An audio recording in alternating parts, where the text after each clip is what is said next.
The massive council chamber stretched across 3 kilometers of polished crystal floor. Hundreds of alien species filled the floating seats that circled the central speaking platform.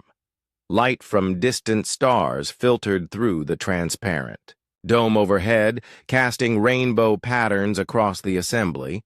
Han Taman stood alone on the platform. His simple black suit looked plain next to the elaborate robes and ceremonial armor worn by the other delegates. The human ambassador kept his face calm as thousands of alien eyes watched him. Some had 4 eyes, others had compound vision like insects. A few species communicated through color changes in their skin. "The matter before this council is simple," announced Councillor Veltharion. The tall Veclari stood nearly 3 meters high, his blue-scaled skin gleaming under the chamber lights. Golden rings pierced his neck frills, showing his high rank. "The species called humans has become a threat to galactic peace." Murmurs of agreement rippled through the assembly. The Threnody section made clicking sounds with their mandibles. The gas-breathing Netherians flashed angry orange through their environmental suits. Even the peaceful Quillari nodded their flower-like heads. Earth's military actions in the past decade prove they are too violent for civilized space. Veltharion continued. They fight wars among themselves. They build weapons of mass destruction. They refuse to accept guidance from superior species. Han Taman wanted to speak, but council rules forbade interruption during formal accusations. He had to listen as alien after alien listed humanity's supposed crimes. "Humans destroyed their own cities with atomic weapons," said Elder Threnvaldis, her ancient voice echoing through translation devices. "What manner of species burns its own nest?" "They hunt and eat other living creatures," added Councillor Zixathera, her tentacles writhing in disgust. "Barbaric behavior from a barbaric race. Their entertainment involves mock combat and violence," stated another delegate. "Their children play war games. The accusations went on for 2 hours. Humans were too aggressive, too unpredictable, too primitive to be trusted with advanced technology. They needed to be contained before they spread their violent nature to other worlds." Finally, Veltharion raised his staff for silence. "The Galactic Council has reached its decision. The human species will surrender all military assets immediately. Their fleets will be dismantled. Their weapons will be destroyed. Earth will accept a protection force to maintain order. You call it protection," Han Taman said quietly. "We call it occupation." "You will call it survival," Veltharion replied. "The alternative is complete pacification. We have done this before with other violent species. The process is unpleasant." Images appeared on the chamber's hollow displays.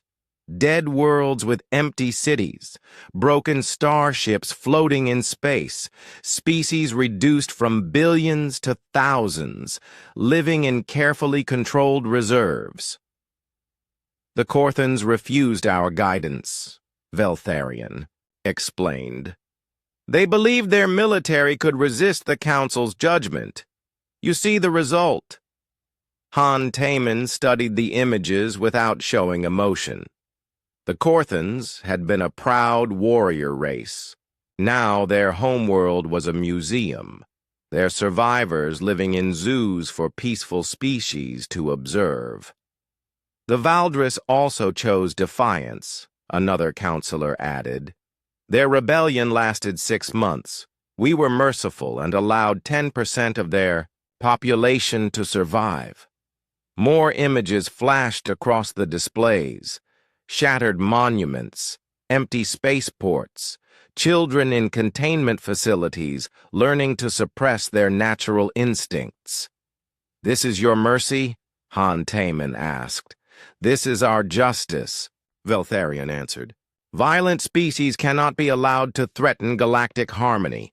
You have 30 standard days to comply with our protection order. And if we refuse? The chamber fell silent. Even the constantly moving Quillari stopped swaying. Veltharians' neck frills spread wide, showing bright red warning colors. Then you will join the Corthans and Valdris in history, he said.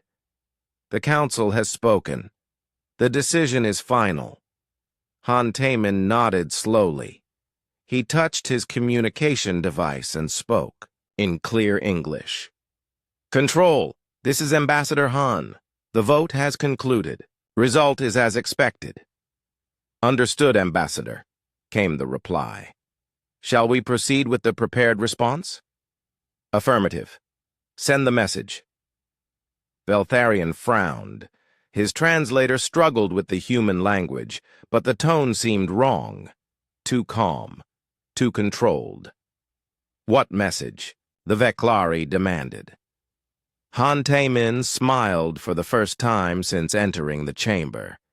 It was not a pleasant expression. Our government's official response to your ultimatum. The main display lit up with Earth's reply. The human flag appeared. First, followed by President Ryu Ji-hoon's face. The Earth leader looked directly at the camera as he spoke.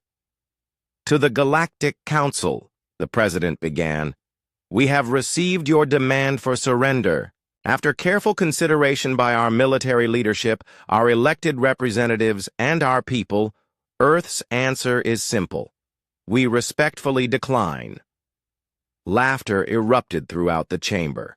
The Veklari slapped their thighs with clawed hands. The Threnodi clicked their mandibles in amusement. Even the usually serious Netherians flashed bright yellow through their suits. Decline? Veltharian gasped between laughs. They decline. Do they not understand what happened to the Corthans? Perhaps their translation devices are malfunctioning, suggested another delegate. Or their primitive brains cannot process the concept of superior firepower, added a third. Han Taman waited for the laughter to die down. When the chamber was quiet again, he spoke in a voice that carried clearly to every corner. My government asked me to deliver one additional message, he said. We know about the Corthans. We know about the Valdris. We know about every species you've conquered or destroyed, and we know something else. What could humans possibly know that we do not? Veltharian asked, still chuckling. We know you've never faced an enemy that was ready for you, Han Taman replied. Every species you've conquered was caught by surprise. Every rebellion you crushed was desperate and unorganized. You've never fought anyone who had time to prepare. The laughter began to fade. Some delegates leaned forward in their seats. We've had 50 years to study your tactics, the human ambassador continued. 50 years to analyze your weapons. 50 years to understand your weaknesses. Most importantly, we've had 50 years to get ready. Impossible, Veltharian snarled. Human technology is centuries behind ours. Your largest ships are toys compared to our battle cruisers. You're right, Han Taman agreed. The ships you've seen are toys, just like the weapons you've observed. Just like the technology we've shown you. Did you really think we'd reveal our real capabilities while sitting in a room full of potential enemies? Silence spread across the chamber like a disease. The Quillari had stopped moving entirely. The Netherian suits showed nervous green flashes. You're bluffing, Veltharian said, but his voice lacked its earlier confidence. Admiral Park Minji is waiting for your response, Han Taman said. She has something to show you. Consider it a preview of what happens to species that threaten Earth. The human ambassador straightened his simple black suit and walked toward the chamber exit. 30 days, he called over his shoulder. "That's how long you have to reconsider your ultimatum. Choose wisely." As the door closed behind him, the greatest military powers in the galaxy sat in stunned silence, wondering if they had just made the worst mistake in galactic history. Admiral Park Minji stood in the command center buried 3 kilometers beneath Seoul. The massive underground facility hummed with activity as hundreds of technicians monitored screens showing star maps, fleet positions, and alien communications. Red warning lights bathed everything in an urgent glow. "Status report," Park Minji ordered as she approached the central command table. "All defense platforms are online," reported Captain Oh Subin. "The outer system sensors show no alien movement, yet. Our stealth ships are in position around the gas giants. What about the Council's response to the ambassador's message?" Lieutenant Choi Ariam looked up from her communication station. "They're calling it a primitive bluff, Admiral. Veltharion issued a formal statement claiming humans are too stupid to understand their situation." Park Minji smiled grimly. The aliens had walked into the trap exactly as predicted. "Any word from our intelligence teams?" "Yes, ma'am." The voice belonged to Li Hyeji, who emerged from the shadows near the wall. The intelligence operative moved like a ghost, appearing and disappearing without sound. "The Council is mobilizing their subjugation fleet. 500 ships, including their latest battlecruisers. 500, Park Minji repeated, against our 50 decoy vessels." "The odds make them confident," Li Hyeji said. "Their military commanders are treating this as a training exercise.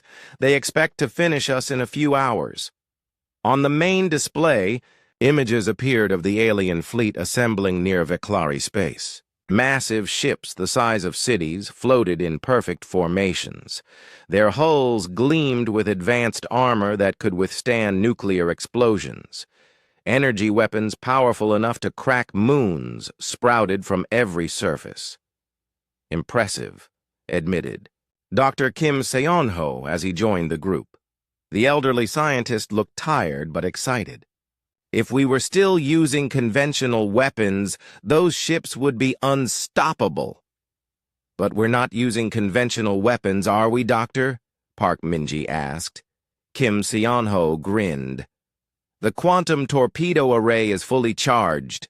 The kinetic bombardment system has target locks on every major alien shipyard. And the plasma lance network is ready to demonstrate why humans study physics." General Kwon Do-yoon approached from the tactical planning section. His weathered face showed no emotion, but his eyes burned with anticipation. "The ground forces are ready too. If any aliens make it to Earth's surface, they'll find out why we're called apex predators." "Sir," called out Commander Yoon Jae-won from the Fleet Coordination Desk. "Message coming in from Ambassador Han. He's leaving the Council station now. Travel time puts him back in Sol system in 18 hours. "Perfect timing," Park Minji said. "The aliens will probably attack right after he arrives. They want him to watch Earth's defeat." The command center's main screen switched to show the Sol system.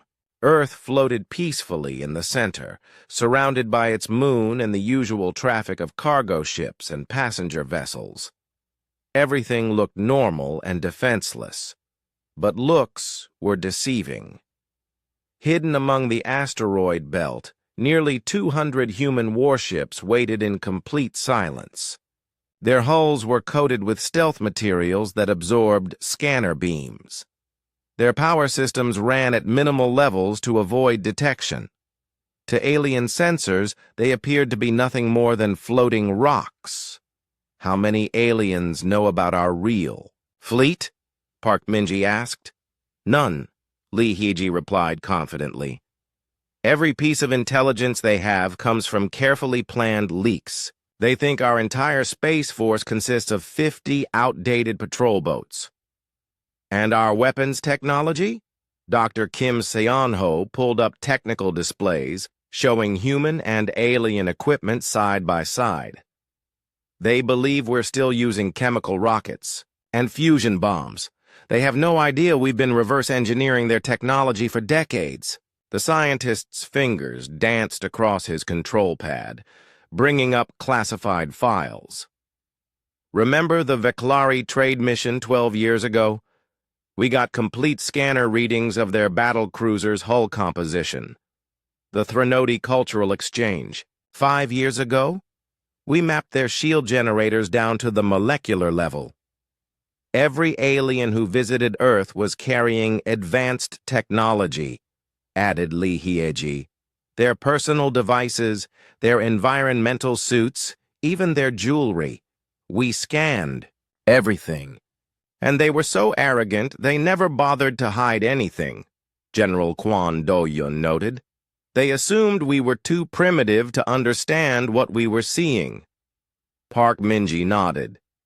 Alien arrogance had been humanity's greatest advantage. While the Council saw humans as barely civilized animals, Earth scientists had been learning everything they could about galactic technology.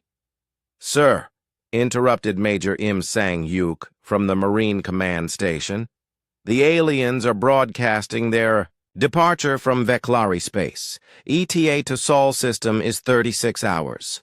Excellent. That gives us time for final preparations. Park Min-ji turned to address the entire command center. Attention, all personnel. Operation Surprise is now active. I want every system checked twice. Every weapon loaded and ready. Every ship in perfect position. The facility erupted in controlled activity. Technicians ran final diagnostics on equipment that had never been tested in real combat. Communications officers established encrypted links with ships scattered throughout the solar system.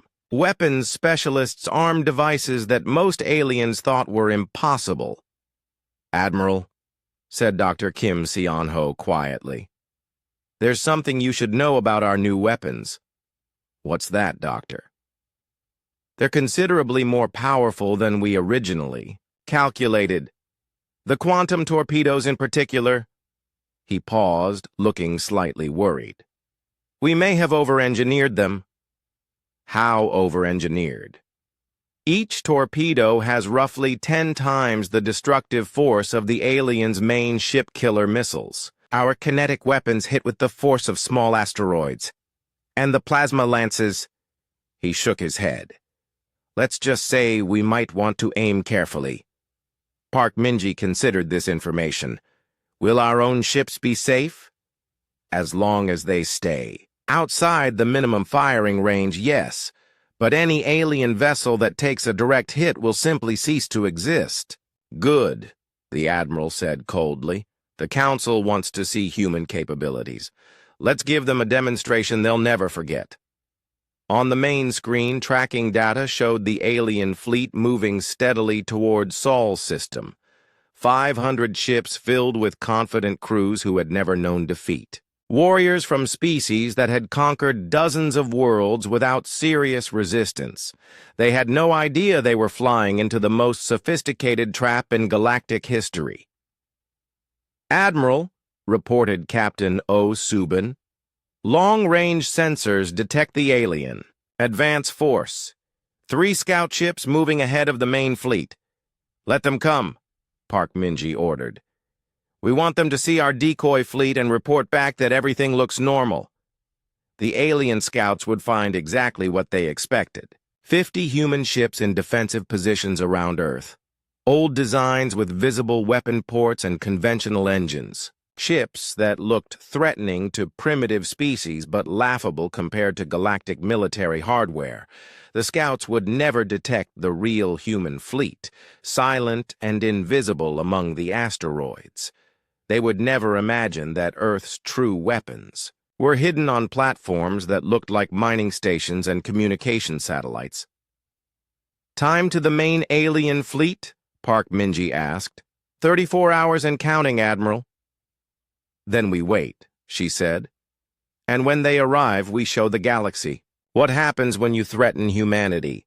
In the depths of space, the most powerful military force ever assembled by the Galactic Council continued its approach to Earth. Their commanders were already planning victory celebrations.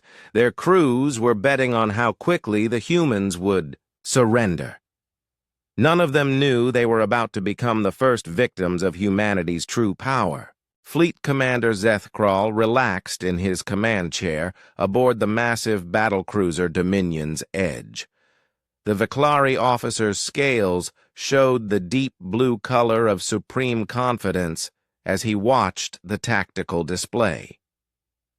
500 ships of the subjugation fleet moved in perfect formation toward the primitive human homeworld. "Status report," Zethkral ordered, his voice carrying the authority of someone who had never lost a battle. "All ships report ready for combat," replied his tactical officer. "The human defense fleet is exactly where our scouts reported. 50 vessels in standard defensive positions around their planet." Zethkral studied the enemy formation with amusement. The human ships looked like toys compared to his fleet. Their largest vessel was barely 1/10 the size of his smallest destroyer. Their weapons appeared to be simple projectile cannons and primitive missiles. "Pathetic," he muttered. "How did the Council ever consider these creatures a threat?" "Perhaps their ground forces are more impressive," suggested his communications officer. "Some primitive species compensate for weak technology with savage fighting."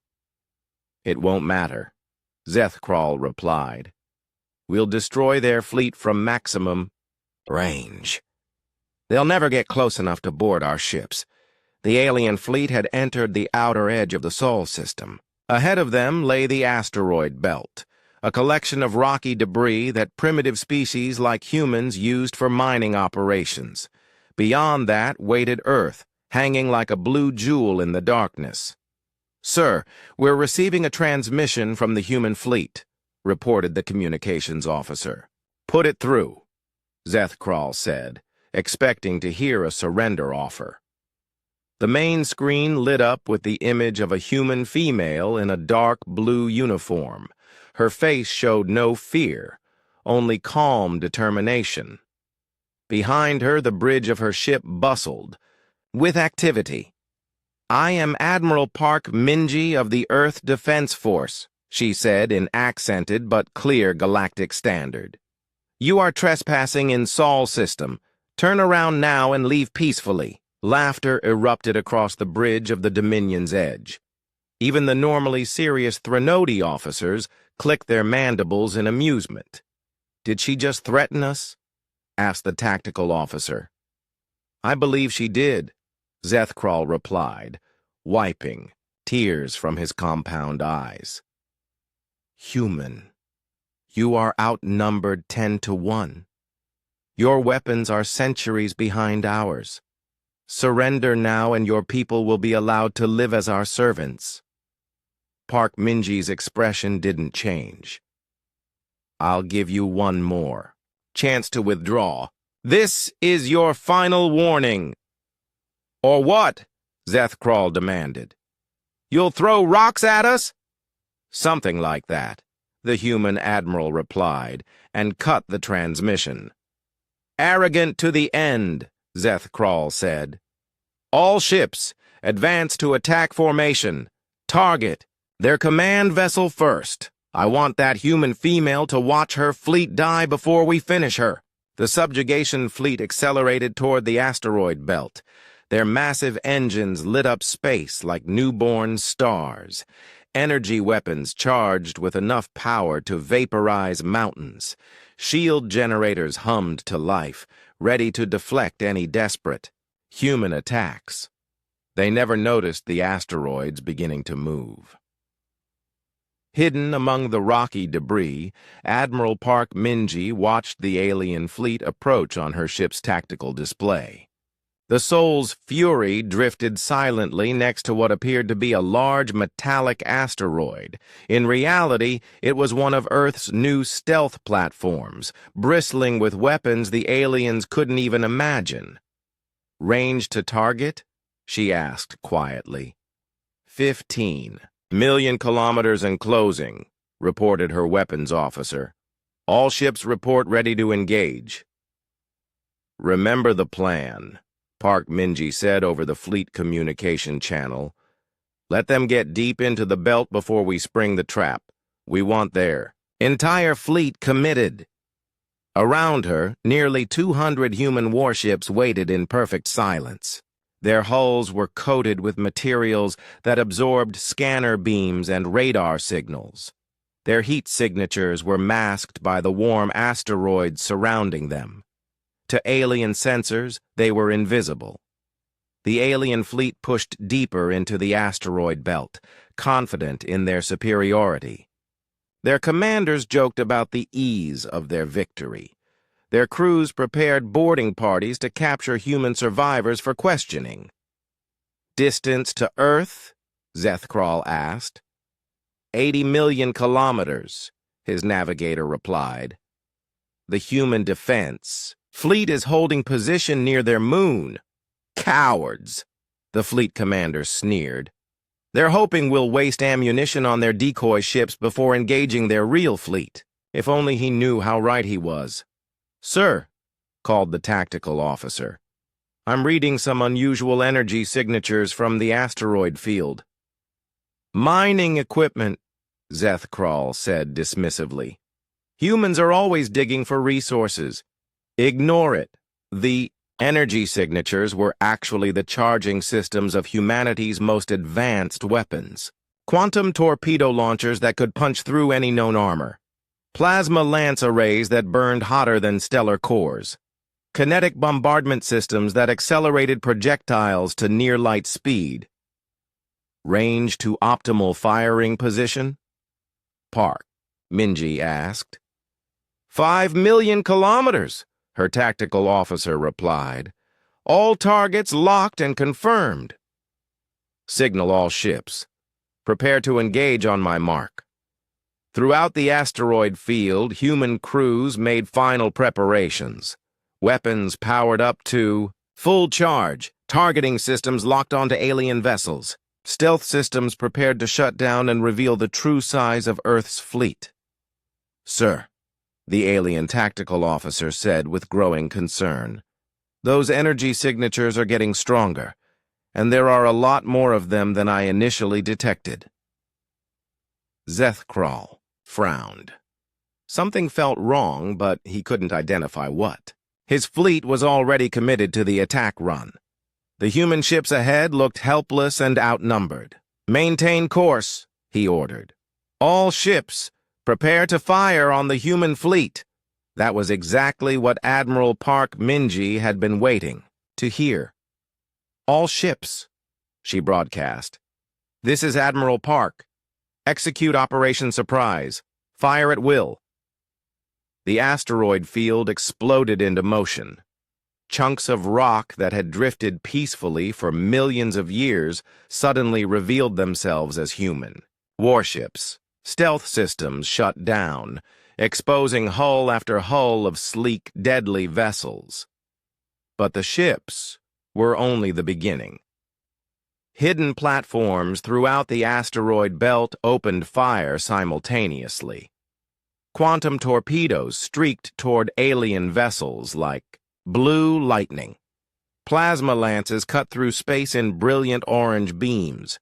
Kinetic projectiles accelerated to incredible speeds, creating visible distortions in space-time. "What in the seven hells?" Zethkral began, then stopped as the first wave of human weapons found their targets. A Threnody cruiser simply vanished as 3 quantum torpedoes struck it simultaneously. The alien ship didn't explode or break apart. It ceased to exist, converted to energy in a flash of white light. A Veklari destroyer took a direct hit from a plasma lance. The beam cut through its shields like they weren't there, then melted the ship's hull from bow to stern in less than 2 seconds. A formation of alien fighters ran straight into a cloud of kinetic projectiles. The tiny metal slugs, moving at nearly light speed, passed through the alien craft like cosmic bullets through paper. "Evasive maneuvers!" Zethkral screamed. "All ships, evasive maneuvers!" But it was too late. The alien fleet was trapped in the middle of the asteroid field, surrounded by human ships on all sides. Every direction they turned brought them face to face with more enemies. "How many ships do they have?" demanded the tactical officer. "Sensors show at least 200 contacts," came the terrified reply. "And more appearing every second." "Impossible. Intelligence said they only had 50 ships." Intelligence was wrong. More alien vessels died as human weapons continued their devastating barrage. Advanced shields that had protected galactic fleets for centuries proved useless against Earth's new technology. Armor that could withstand conventional nuclear weapons melted like ice in a furnace. "Get me a communication channel to the human admiral," Zethkral ordered. Park Minji's face appeared on his screen again. Behind her, the bridge of the Soul's Fury hummed with controlled efficiency. "Having second thoughts?" she asked calmly. "This is impossible." Zethkral snarled. "Your species is primitive. Your technology is inferior." "The technology you've seen is inferior," Park Minji corrected. "We've been saving the good stuff for special occasions." Another wave of human weapons fire swept through. The alien formation. 12 more ships died in spectacular explosions. "You cannot defeat the entire Galactic Council," Zethkral shouted. "Even if you destroy this fleet, more will come." "Let them come," Park Minji replied. "We'll be ready." The trap had been sprung perfectly. The most powerful fleet in galactic history was surrounded, outgunned, and dying by the dozens. And this was only the beginning of humanity's revenge. The space around Earth had become a graveyard of alien metal and shattered dreams. Debris from destroyed ships drifted in glittering clouds, reflecting the light of distant stars. Emergency beacons wailed from damaged vessels as their crews realized the magnitude of their mistake. Commander Yoon Jae-won stood on the bridge of the Soul's Fury, watching the tactical display with grim satisfaction. Red dots representing alien ships disappeared from the screen every few seconds as human weapons found their marks. "Status report," Admiral Park Minji ordered. 73 alien vessels destroyed, reported the tactical officer. Another 47 showing critical damage. Enemy formation is completely broken. "Our losses?" "None, Admiral. The aliens haven't managed to hit any of our ships yet." Park Minji nodded. The battle was proceeding exactly as planned. Human ships darted between asteroids like deadly sharks, using the rocky cover to avoid return fire. Their stealth technology made targeting nearly impossible for alien gunners used to fighting in open space. "Sir," called Lieutenant Choi Ariam from her fighter control station, "squadron leaders are requesting permission to launch close assault runs." "Granted. All fighter squadrons, you are cleared for attack pattern Delta." Throughout the human fleet, launch bays opened to release swarms of small, fast attack craft. Unlike the bulky alien fighters, human designs prioritized speed and maneuverability over heavy armor. They moved like angry wasps around the lumbering alien capital ships. Captain Oh Subin led the first wave of fighters toward a damaged Veklari cruiser. Her ship, the Lightning Strike, slipped past the aliens' defensive fire and lined up for a torpedo run. "Target locked," she reported. "Firing!" The quantum torpedo streaked across the short distance and struck the alien ship's engine section. The explosion tore through multiple decks, sending the massive vessel spinning out of control. "Clean hit," announced her wingman. "That cruiser won't be going anywhere." Similar scenes played out across the battlefield as human fighters exploited gaps in alien defenses.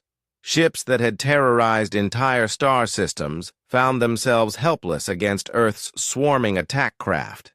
Aboard the alien flagship Dominion's Edge, Fleet Commander Zeth Kral watched his forces disintegrate with growing horror. His once mighty fleet was being torn apart by an enemy he had dismissed as primitive.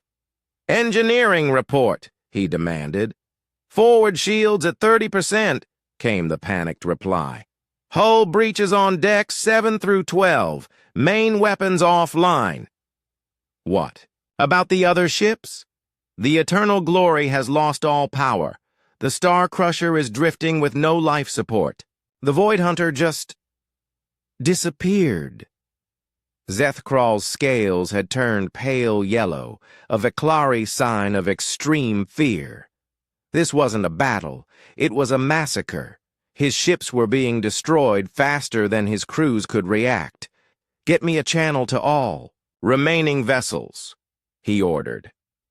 "Full retreat. All ships withdraw to the edge of the system." But escape was not so simple. Human ships had positioned themselves along every exit route from the asteroid field. Alien vessels trying to flee found themselves facing fresh enemies with fully charged weapons. Chief Engineer Nam Ki-hyun worked frantically at his control station aboard the human battlecruiser Incheon's Pride. His fingers danced across holographic displays as he coordinated the ship's weapon systems. "Plasma lance array at full power," he reported to his captain. "Target acquired." "Fire when ready," came the reply. The massive beam weapon discharged with a sound like thunder. Superheated plasma, contained in magnetic fields, lanced across space at the speed of light. It struck an alien destroyer dead center, cutting the ship in half like a hot knife through butter. Direct hit. Target destroyed. Nam Ki-hyun allowed himself a moment of satisfaction before turning to his next target. The aliens had started this fight expecting an easy victory. Instead, they were learning what human engineering could accomplish when properly motivated. Corporal Baek Jin-hwan led his Marine boarding team through the corridors of a crippled alien cruiser. The Threnody vessel had lost main power and was drifting helplessly.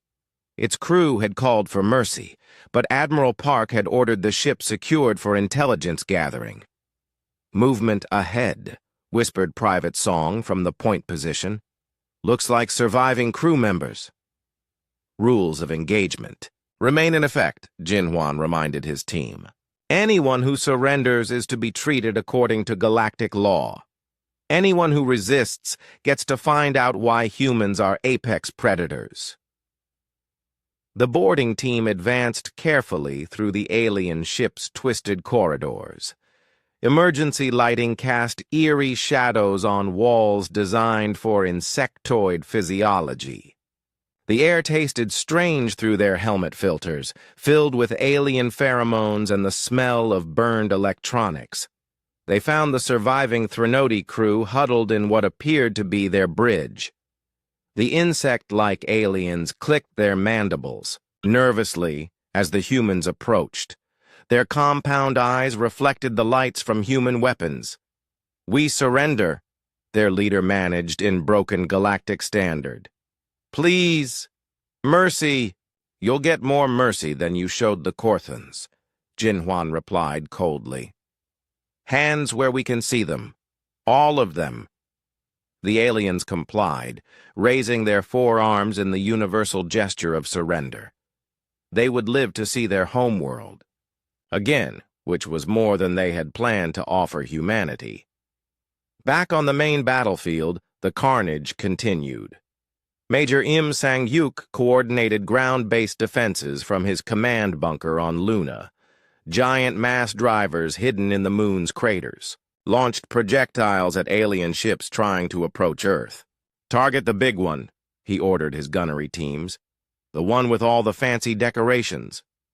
The mass driver, essentially a giant railgun, accelerated a tungsten projectile to incredible speed. The metal rod struck the alien flagship's shields with the force of a small meteor. Energy barriers that could deflect nuclear weapons crumpled like tissue paper. "Shields down on the target," reported the gunner. "Ready for follow-up shots." "Hold fire," Im Sang-yuk said. "Let's see if they want to talk now." Aboard the Dominions. "Edge." Alarms screamed as damage control teams struggled to contain hull breaches. Zethkral found himself facing a choice no Galactic Council commander had ever confronted: surrender or watch his entire fleet die. "Sir," his communications officer called out. "The humans are hailing us. Put them through." Admiral Park Minji's face appeared on the screen. Her expression showed no emotion, but her eyes burned with cold fire. "Fleet Commander Zethkral," she said formally, "you have one chance to save what's left of your forces. Order all ships to power down weapons and prepare for boarding. Resist, and we will finish what you started." "You cannot treat prisoners of war this way," Zethkral protested. "The Galactic Convention was written by species that never faced humans in combat," Park Minji interrupted. "You came here to destroy my home world and enslave my people. You invoked the right of conquest. Now you get to learn what that really means." The alien commander looked around his ruined bridge. Half his control stations were dark. Smoke poured from damaged systems. Through the viewports, he could see the scattered remains of ships that had seemed invincible just hours before. "All ships," he broadcast on the fleet channel, "stand down, power down all weapons and prepare for human boarding parties." "Very wise," Admiral Park said. "Your crews will be treated according to their behavior. Those who cooperate will be imprisoned. Humanely. Those who resist," she shrugged.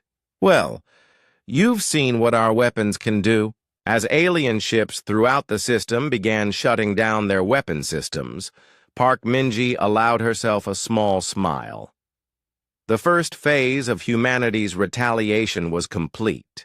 The Galaxy Council's most powerful fleet had been destroyed or captured in less than 4 hours, but this was only the beginning. The aliens had threatened Earth with pacification. Now they would learn what it meant when humanity decided to pacify them. "All ships," she broadcast to the human fleet. "Secure all prisoners and salvage what you can from the wreckage. Phase 2 begins in 12 hours. "What's Phase 2? Asked Commander Yoon. Park Minji's smile turned predatory. "We're going to visit the aliens at home. It's time they experienced what it feels like to have uninvited guests." In the depths of space, the scattered remains of the subjugation fleet drifted like monuments to galactic arrogance. And on distant worlds, alien leaders were about to discover that threatening humanity had been the worst mistake in their species' history.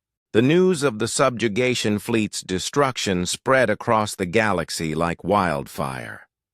On the Veclari homeworld of Vectar, Counselor Veltharion stared at the emergency reports with growing disbelief. 500 ships. Gone. The most powerful fleet in galactic history had been wiped out by a species they considered barely civilized. "This cannot be accurate," he told his aide. "Run the analysis again." "Sir, we've confirmed the data 7 times. Long-range sensors show massive debris fields in the Sol system. Only 18 ships from the fleet managed to escape, and most of those are heavily damaged." Veltharion's neck frills turned black with rage. "How is this possible? The humans had only 50 ships. According to the survivors, they had over 200 vessels hidden in the asteroid field. Their weapons technology appears to be far more advanced than our intelligence indicated. The Veclari leader slammed his clawed fist on the council table.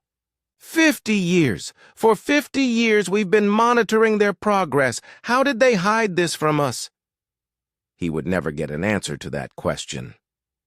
At that exact moment, Admiral Park Minji was putting the final touches on humanity's response to alien aggression.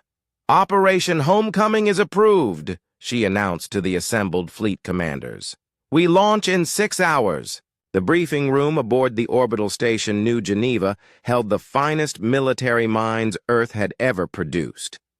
Vice Admiral Jang Wonho studied the tactical displays showing 3 distant star systems.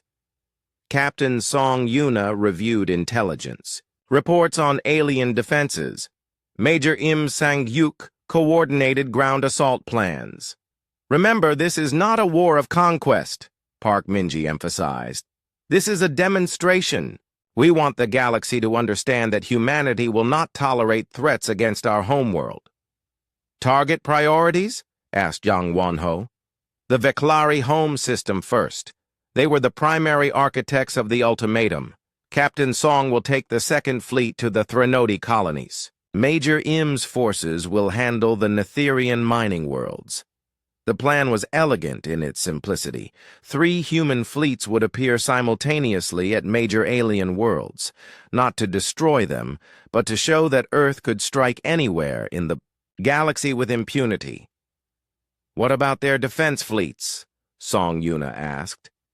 Intelligence suggests most of their remaining ships are being recalled to protect Council space, replied Li Haeji from her position near the briefing room's entrance. The spy had materialized there without anyone noticing her arrival. They're pulling back to defensive positions. Good, Park Minji said. That's exactly what we want them to do. Let them huddle around their homeworlds while we demonstrate our reach. 6 hours later, the first human strike fleet departed Sol system. 50 ships under Vice Admiral Jang Wonho's command vanished into hyperspace, following navigation data stolen from captured alien vessels. The Veclari had no idea death was coming for them.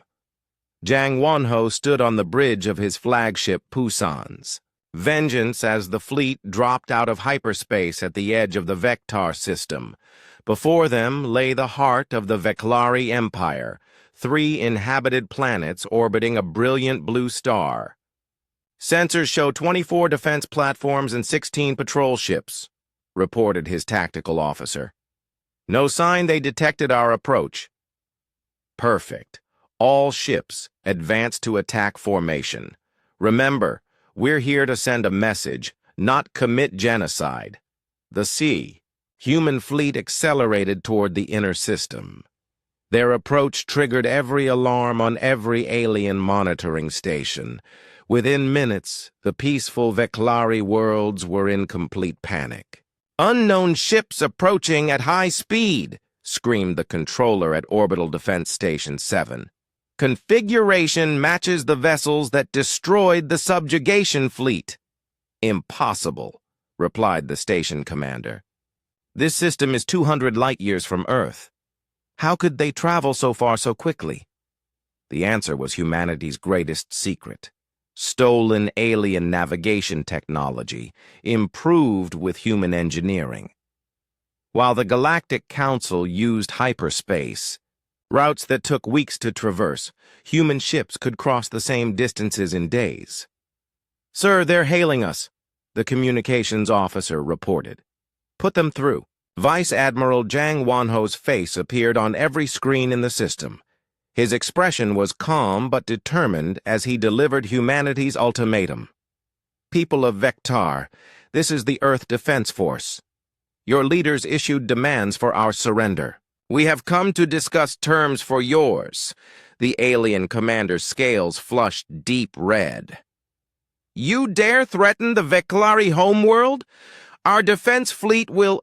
Your defense fleet will do nothing, Jang Wonho interrupted. You have 16 patrol, boats against 50 of our warships. The same warships that destroyed 500 of your best vessels just days ago. To emphasize his point, the human admiral nodded to his weapons officer. A single quantum torpedo streaked toward the nearest defense platform. The installation, designed to withstand conventional weapons, simply evaporated in a flash of blue light. That was a demonstration, Jang Wonho continued. You have 1 hour to evacuate all orbital installations and recall your ships to minimum safe distance. Anyone who interferes with our operations will share the fate of that platform. Similar scenes were playing out in 2 other star systems. Captain Song Yuna's fleet had appeared at the Threnody colonies, while Major Im Sang-yuk's forces surrounded the Netherian mining worlds. On the insectoid world of Threndal, Captain Song delivered the same message to the terrified population. Her ships hung in space like birds of prey, their weapons trained on orbital manufacturing facilities. This is Captain Song Yuna of the Earth Defense Force, she broadcast. Your species participated in the threat against our homeworld. Consider this our response. The Threnody had always prided themselves on their logical thinking. Faced with 50 human warships, logic dictated immediate compliance. Their orbital installations began evacuating within minutes. At the Netherian gas mining operation in the Zeph system, Major Im Sang-yuk took a more direct approach. His Marines boarded the largest processing station and secured it without firing a shot. Attention Netherian workers, he announced over the station's communication system. This facility is now under human control. You have 2 choices. Continue operations under our supervision, or be evacuated to the planet's surface. Most of the gas-breathing aliens chose to keep working. Human soldiers might be terrifying, but they paid better than the Galactic Council. Back in the Vectar system, Vice Admiral Jang Wonho watched as alien ships retreated to safe distances. The Veclari defense fleet made no attempt to engage his forces. They had learned wisdom from the fate of the subjugation fleet. Sir, reported his communications officer, we're receiving a transmission from the planet's surface. Its counselor, Veltharion. Put him through. The Veclari leader's image appeared on the main screen. His scales had turned pale gray, a sign of extreme stress among his species. Admiral Jang, Veltharion began, his voice carefully controlled. What are your terms? Simple, Jang Wonho replied. The Galactic Council will convene an emergency session to discuss the withdrawal of all threats against Earth. You have 72 hours to arrange this meeting. And if we refuse? Jang Wonho gestured to his weapons officer. Another defense platform disappeared in a burst of energy. Then we'll discuss it with whoever takes your place, the human admiral said coldly. The choice is yours, Counselor. Veltharion's neck frills drooped in defeat. The emergency session will be arranged. Excellent. Oh, and Counselor, this is just the beginning. We have forces positioned at 12 other systems throughout Council space. If anyone tries to interfere with our operations, they'll receive similar visits. The alien leader's scales turned even paler. 12 systems? Did you think we'd only target 3 worlds? Jang Wonho asked with a predatory smile. We've been very busy since your ultimatum expired. In truth, there were no human fleets at 12 other systems, but the aliens didn't know that. Fear and uncertainty would do more damage than actual weapons. We understand, Veltharion stammered. I hope you do, Jang Wonho replied. Because this is what happens when you threaten humanity. We don't just defend ourselves, we demonstrate why that was a mistake. Across 3 star systems, human fleets maintained their blockades. Not a single shot had been fired in anger since the demonstrations. The aliens were too terrified to resist, and the humans were too disciplined to attack without provocation. But the message was clear.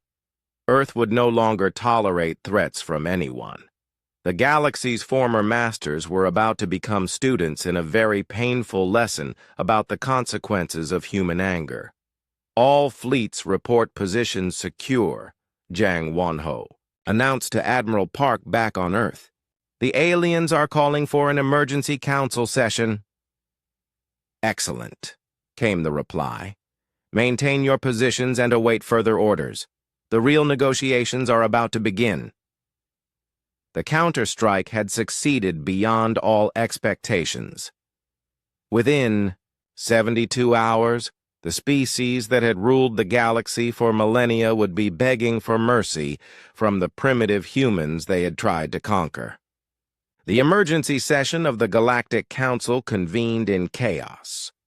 Representatives from dozens of species filled the great chamber, their voices creating a cacophony of fear, anger, and desperate planning. The crystal dome overhead, usually filled with peaceful starlight, now seemed to press down on them like the weight of their mistakes. Elder Threnvaldis clicked her mandibles nervously as she reviewed the latest reports. Human fleets still maintained their positions around 3 major star systems. Orbital installations remained under threat. Most terrifying of all, the humans had demonstrated they could strike anywhere in the galaxy with little warning. Order! Order! Shouted the council's ceremonial leader, banging his staff against the speaking platform. We must address this crisis systematically! Councillor Veltharion rose from his seat, his scales now a permanent pale yellow since the humans had arrived at his homeworld. The situation is simple, he announced. The humans have declared war on the entire Galactic Council. Have they? Asked a delegate from the peaceful Quillari Confederation. Their fleets have not attacked civilian targets. They have not bombarded cities or killed non-combatants. What exactly constitutes this war? They're blockading our worlds, Veltharion snapped. They've seized our orbital platforms. They've humiliated the greatest military force in galactic history. After we threatened to do the same to them, the Quillari representative replied calmly. Perhaps we should consider why they felt such extreme measures were necessary. Angry. Shouts erupted from the Veclari and Threnodi sections. Several delegates demanded the Quillari be expelled from the council for sympathizing with the enemy. Others called for immediate military action against Earth. Director Shin Yunwoo watched the chaos from the human observation gallery. The psychological warfare specialist had arrived on Earth's behalf to monitor the proceedings. Every alien gesture, every emotional outburst, every desperate proposal was being recorded and analyzed. They're fracturing, she noted into her hidden communication device. The unity that held their empire together is cracking under pressure. Ambassador Han Taman sat beside her, officially present as Earth's representative, but actually gathering intelligence on potential allies. Several smaller species had already sent him discreet messages, expressing support for humanity's actions. The Zephyrians want to meet privately, he whispered to Shin Yunwoo. They're tired of paying tribute to the Veclari Empire. Schedule it for tonight, she replied. What about the Arcturians? They're scared. Their homeworld is only 50 light years from Vectar.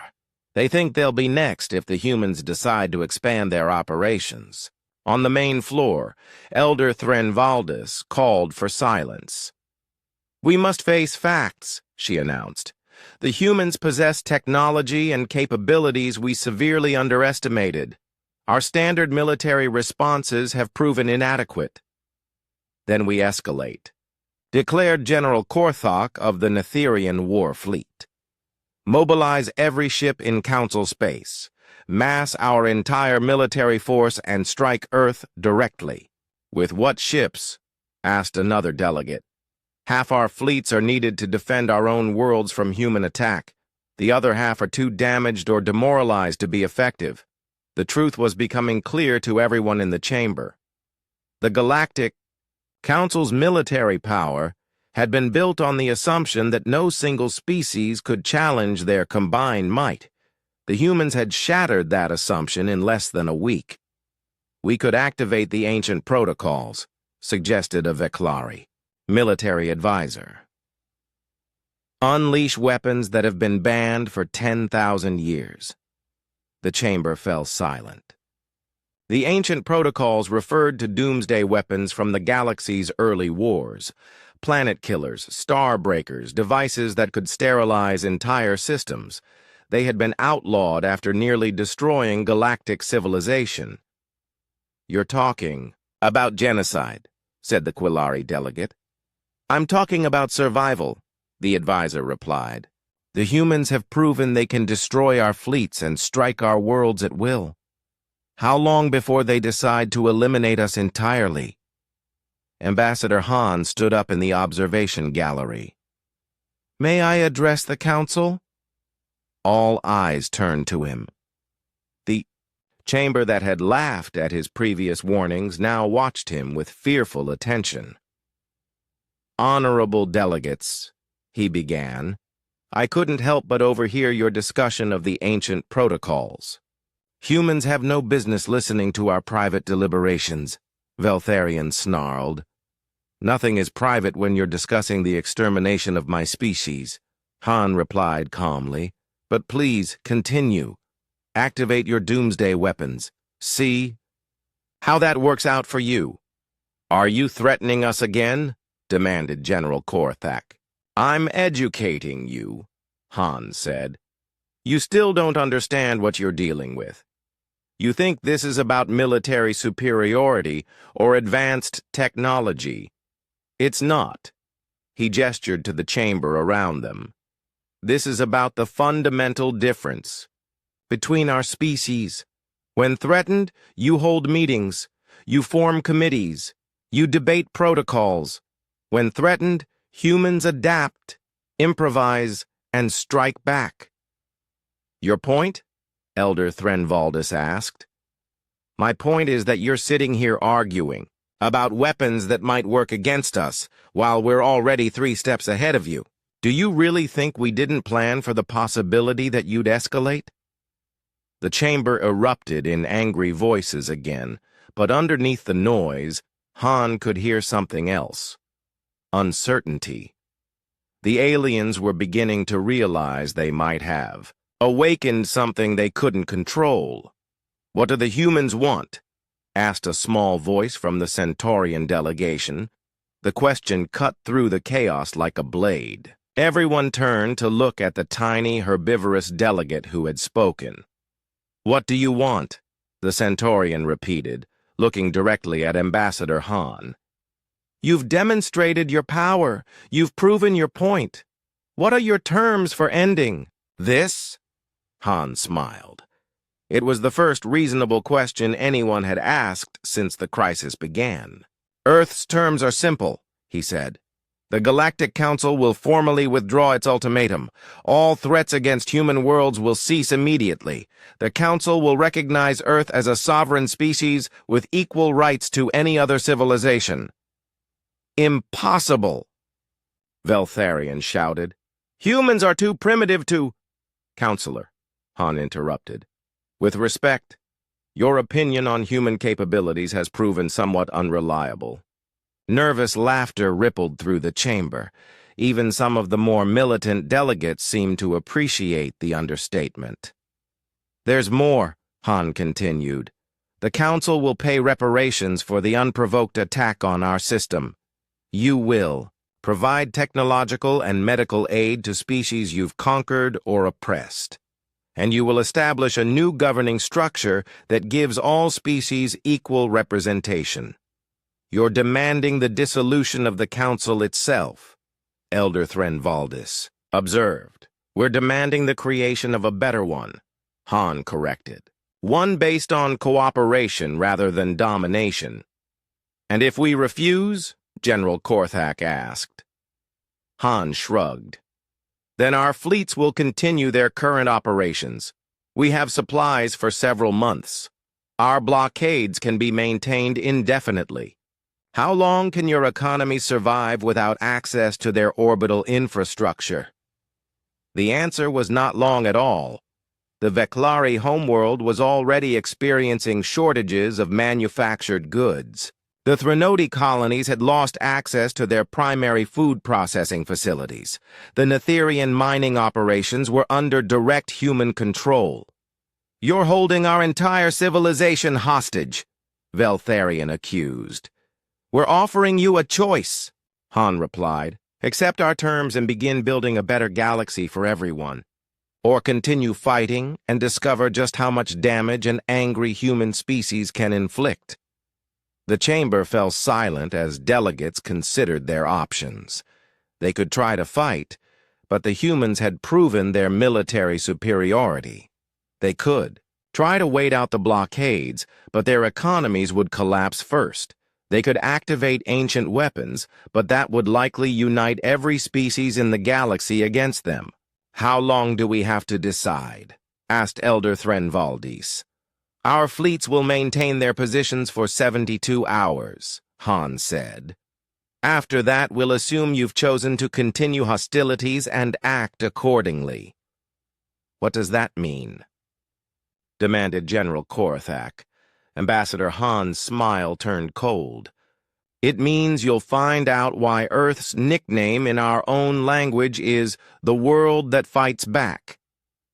As he left the chamber, Director Shin Yunwoo fell into step beside him. The psychological warfare expert looked pleased with the proceedings.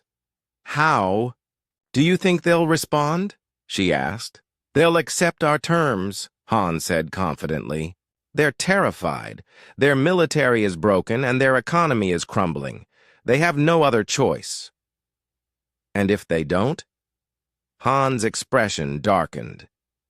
"Then Admiral Park will show them why threatening humanity was the worst mistake in galactic history." Behind them, the council chamber buzzed with desperate activity as the former masters of the galaxy tried to figure out how to surrender to the species they had dismissed as primitive savages. 6 months had passed since the formal surrender ceremony. The galaxy barely resembled the rigid hierarchy that had existed before humanity's intervention. On the former council station, now renamed Harmony Station, species that had never been allowed to speak as equals sat around the same table as their former oppressors. Fleet Admiral Park Minji walked through the command center of the Galactic Peace Enforcement Fleet, watching crews from a dozen different species work together. A Quillari navigation officer consulted with a human tactical specialist. A reformed Veklari engineer helped a Centaurian communications expert calibrate new translation software. "Status report," she requested from Captain Kim Seo-young, who had become her deputy commander. "All patrol routes are operating smoothly," Kim reported. "The joint patrols have prevented 3 potential conflicts this month. Pirates in the Outer Rim are learning that attacking peaceful trade ships results in very unpleasant consequences." "What about the former council species? Any problems with integration?" "The Quillari and Arcturians adapted immediately," Kim said. "The Centaurians are enthusiastic about finally having a voice in galactic affairs. The Threnody are proving surprisingly cooperative once they accepted that the old system was finished." "And the problem species?" Kim's expression darkened slightly. "The Veklari are still struggling with their reduced status. Some of their military commanders are having difficulty taking orders from human officers. The Netherians are compliance-oriented, but resentful." "Expected," Park Minji said. "It takes time for former predators to accept their new role as team players." In the station's diplomatic quarter, Governor An Minho reviewed progress reports. on the humanitarian restoration programs. His office walls displayed before and after images of worlds that had been devastated by Council pacification campaigns. "The Korthan homeworld restoration is ahead of schedule," reported his assistant, Dr. Yunsera. "The atmospheric processors are working perfectly, and the first wave of cloned population will be ready for reintroduction next month." Genetic diversity? Within acceptable parameters. We're using the complete genetic database recovered from Veclari archives. The restored Korthans will be essentially identical to their ancestors. An Minho studied images of the slowly healing world. Green was returning to landscapes that had been barren for decades. Cities were being rebuilt using the original architectural plans. Most importantly, a species that had been reduced to a handful of survivors in zoos would soon walk free on their homeworld again. What about the Valdris project? More challenging, Dr. Yoon admitted. The Threnodi were more thorough in their destruction. We're having to reconstruct their genetic code from incomplete samples. But the xenobiology team believes they can have a viable population ready within 2 years. 18 other species, An Minho mused. It's the largest restoration project in galactic history. The former Council species are cooperating fully, Dr. Yoon said.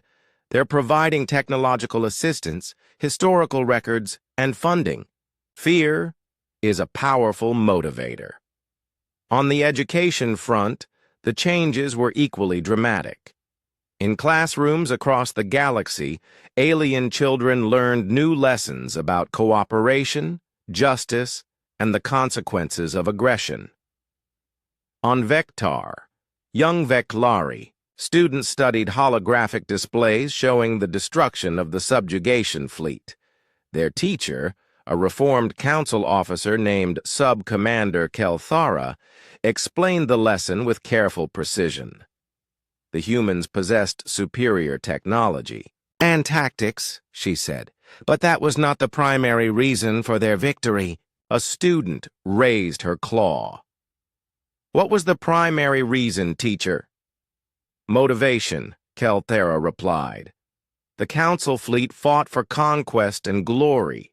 The humans fought for survival and justice. When the stakes are that different, the outcome becomes predictable. Another student asked, "Are humans the strongest species in the galaxy?" Kelthara considered the question carefully. Humans are dangerous when threatened, but they are not conquerors by nature. They prefer cooperation to domination. This makes them ideal leaders for the new galactic order. Will we ever fight them again? No, Kelthara said firmly. And if any Veclari is foolish enough to try, they will find themselves facing the entire galaxy, not just humanity. The lesson was being repeated in thousands of classrooms across council space. The children of former oppressors were learning to respect the rights of others and understand the price of aggression. In the depths of space, the restored galactic patrol fleet maintained order through a combination of strength and diplomacy. The flagship Unity's Dawn carried a crew that represented the new galactic ideal. Humans, aliens, and formerly oppressed species working together. Lieutenant Commander Bayek Jinwan, now leading an integrated marine unit, conducted training exercises with soldiers from 6 different species. The Kilari provided reconnaissance expertise. The Centaurians excelled at non-violent conflict resolution. Even reformed Veclari troops contributed their knowledge of advanced weapons systems. Remember, he told his mixed unit, we're not conquerors. We're peacekeepers. Our job is to protect the innocent and stop conflicts before they escalate. The Marines, some scaled, some furred, some with 4 arms, some with compound eyes, listened intently. They had all volunteered for the integrated units, choosing cooperation over the old system of species-based military forces. Back on Earth, President Ryu Ji-hoon addressed the world on the 6-month anniversary of humanity's victory. His speech was broadcast throughout the galaxy, translated into hundreds of languages and communication methods. 6 months ago, we faced extinction, he began. The Galactic Council demanded our surrender and threatened to destroy our civilization if we refused. Today, that same council operates under principles of justice and equality that humanity helped establish. The president paused, looking directly into the camera. But this victory came with responsibilities. We are now the guardians of galactic peace, not because we conquered anyone, but because we proved that strength should serve justice, not oppression. Images flashed on screens throughout the galaxy. Restored worlds blooming with new life, mixed crews working together on patrol ships, former enemies sharing knowledge and resources. The old galaxy was built on fear, President Ryu continued. The strong dominated the weak. The advanced exploited the primitive. Species lived in terror of more powerful neighbors.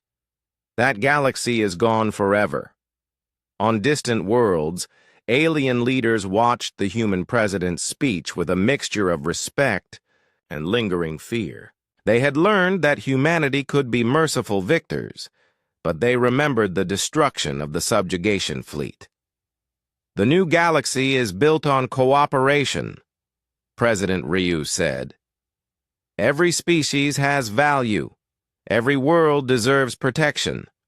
Every civilization has the right to develop according to its own nature, free from outside interference.